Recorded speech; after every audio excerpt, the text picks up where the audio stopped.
మిత్రులారా అందరికీ నమస్తే. 2026 ఏప్రిల్ 12వ తారీఖు నాడు ఇంటర్మీడియేట్ రిజల్ట్స్ వచ్చినాయి. వాటికి సంబంధించినటువంటి వివరాలు గ్రూపుల వారీగా మీ దృష్టికి తీసుకొచ్చే ప్రయత్నం చేస్తాను. సో, మొత్తం హాజరైన విద్యార్థులు, పాస్ అయింది, ఉత్తీర్ణత శాతం. ఎంపీసీ విద్యార్థులు 2,19,679 మంది హాజరయ్యారు. ఇక ఎంఈసీ స్టూడెంట్స్‌కి సంబంధించి వచ్చి మొత్తం హాజరైన విద్యార్థులు 16,547. అందులో పాస్ అయింది 10,601, ఉత్తీర్ణత శాతం 64.07. బైపీసీ హాజరైంది 1,01,907.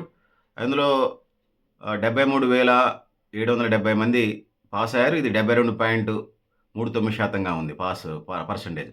ఈ సీఈసీ విద్యార్థులు మొత్తం హాజరైంది 93,431.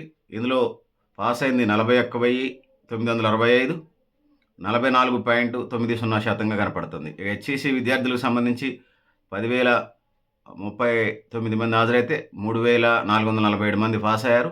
ఇందులో 34.34% ఇదయ్యారు. మొత్తం ఇతరులకు సంబంధించి ఇతర కోర్సులు ఉన్నాయి, ఎకేషనల్ 261 మంది రాస్తే 127 మంది పాస్ అయ్యారు. ఇది 48.66% ఉన్నది. ఈ గ్రూపుల వారీగా మనం చూసుకున్నప్పుడు ఇందులోనే ఇక సెకండరీకి సంబంధించి మనం చూసుకున్నప్పుడు ఇంటర్ సెకండరీకి సంబంధించి ఇందులో ఇప్పుడు దాకా చెప్పింది ఫస్ట్ ఇయర్. ఇప్పుడు ఇంటర్ సెకండరీకి సంబంధించి